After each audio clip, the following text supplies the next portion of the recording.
Kapag narinig natin mga idol ang salitang Atong Ang, ay ang pumapasok agad sa ating isipan ay sugal, sabong at iba pang uri ng pasugalan. Marami ng bisis nga mga idol na nasangkot itong si Atong Ang sa iba't ibang uri ng krimen na kung saan nga mga idol ay ibinabato laban sa kanya. At ngayon nga mga idol ay diretsahan na mulang idinawit ang pangalan ng negosyanteng si Atong Ang at aktres na si Gretchen Barreto sa isyu ng mga nawawalang sabongero. At ayon nga mga idol sa ulat ng 24 oras ng GMA, kabilang sina Atong Ang at Gretchen Barreto sa mga pinangalanan ni Jolie Tondon Patidungan o alias Tutoy na nasa likod di umano ng malagim na nangyari sa tinatayang mahigit 100 nawawalang mga sabongero.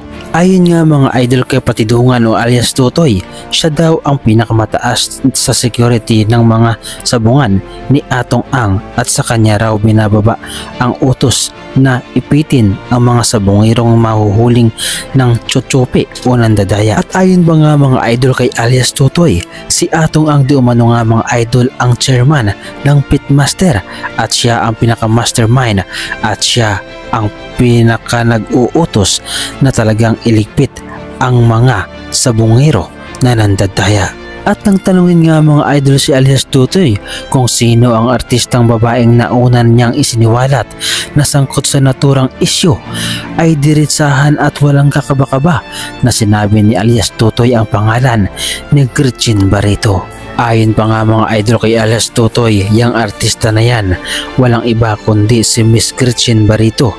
100% na may kinalaman siya at gawa na lagi silang may kasama ni Mr. Atong Ang, anya ni alias Tutoy. Sa paglutang nga mga idol ni alias Tutoy ay tinangka pa di umano nga mga idol ni Atong Ang na bayaran ang sinaunang salaysay ni alias Tutoy at baliktaran ito kapalit ng 300 million pesos. Subalit ito nga mga idol ay tinanggihan ni alias Tutoy dahil di umano siya ay hindi na natatakot at dahil ipinapaubaya niya di umano ang lahat kay PNP Chief General Torre dahil siya lang di umano nga mga idol ang pinagkakatawalaan ni alias Tutoy na makakalutas ng problemang ito at ng kasong ito. Affidavit ko yan, Mr. Charlie Atong Ang, then Eric De La Rosa, Engineer Celso Salazar. Sila ang mastermind sa nawawalang mga sabongero. Sila ang utak ng lahat. Si Mr. Eric De La Rosa, siya ang nagmamonitor ng mga palabas. Pag alam niyang tsupi, pinapaalam niya kay Mr. Atong Ang.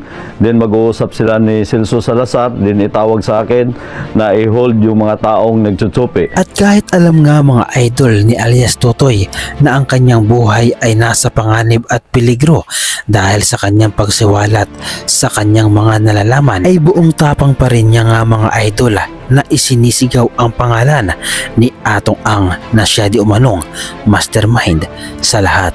Kasi Mr. Atong Ang, siya yung chairman ng pitmaster. Siya ang pinaka mastermind at siya ang nag-uutos na talagang iligpit yung mga yan.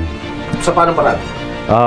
Katulad ng sinabi ko, may mga taong membro ng PNP na inuutosan para kumuha doon sa binyo. Sa mga taong nagtaka, bakit ngayon lang ako lumutang? Ngayon, lumutang ako dahil alam ko ang pinagkatiwalaan kong tao na ang ating PNP chief na si General Torre.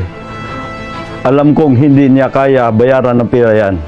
At dahil nga mga idol sa pagbulgar ni alias Tutoy, ay kinasuhan ni Atong Ang si alias Tutoy ng patong-patong na kaso.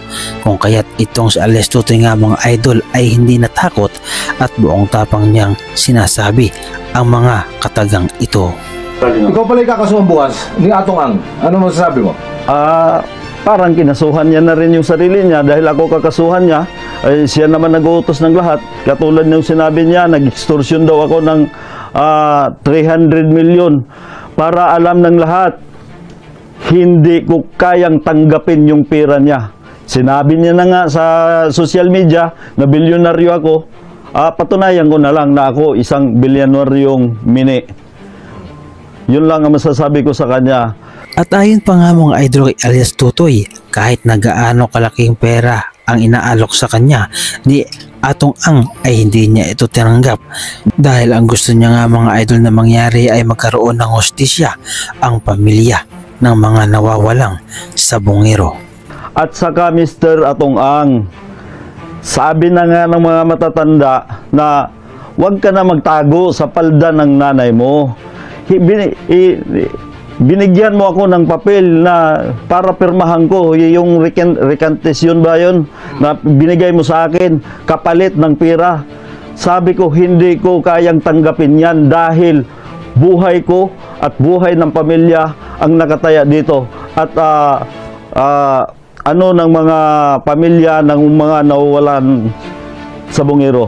At sa pagkakataon nga na ito nga mga idol ay walang kakabakaban niyang itinuro si Gretchen Barreto at dahil nga mga idol sa nangyari ay nanawagan ito kay Pangulong Bongbong Marcos na kung maaari nga di umano nga mga idol ay tulungan siya dahil ang mga sinasabi niya di umano nga mga idol ay pawang katotohanan at walang kasinungalingan dahil ito na di umano nga mga idol ang pagkakataon ng ating Pangulong si Bongbong Marcos na tulungan niya ang mga naulila na nawawalang sabongero. Sino itong babaeng artista na ito? Yung artista na yan, walang iba kundi si Miss Gretchen Barreto. 100% na may kinalaman siya at gawa na lagi sila magkasama ni Mr. Atong Ang. Panawagan ko lang sa kanya para naman medyo maano siya, makipagtulungan na lang siya sa akin. Sa mahal kong presidente, BBM, sir, sana pakinggan mo naman yung mga pamilya ng namamatayan. Ito na yung pagkakataon na tulungan nyo ako dahil lahat ng sinasabi ko dito walang kasinungalingan at walang pirang kapalit dito. Totoo nga mga idol na ang lahat ng bagay dito sa mundo ay mayroong katapusan at ang lahat ng kasinungalingan ay mayroong hangganan. At kung mayroon tayong nagawang hindi maganda sa ating kapwa, ito ay mayroong katapusan. Maaari makapagtago tayo ng matagal na panahon at mailihim natin ito sa mga tao. Subalit darating ang takdang panahon nga mga idol na ang lahat ng ito ay masisiwalat. Totoo nga mga idol, money is the root of evil. Lahat ng kasamaan nga mga idol ay pwedeng gawin o pwedeng suhulan ng pera. Kaya naman sana nga mga idol ay makontento tayo dito sa mundo kung ano ang mayroon tayo dahil ang lahat ay mayroong hangganan at kahit pa gaano kayaman tayo dito sa mundo kung ito naman ay galing sa kasamaan, ang lahat ng ito ay ating pagbabayaran sa tamang panahon. Sana ay mayroon tayong natutunan nga mga idol sa video na ito. So paano mga idol, hanggang dito na lamang muli ang ating reaction video at kung nagustuhan ninyo mga idol ang reaction video na ito ay pahingi naman ako ng isang like, subscribe at kung pwede ay pakipindot na rin ang ating notification bell button para updated pa kayo sa lahat ng ating mga reaction video na katulad nito. Maraming salamat mga idol.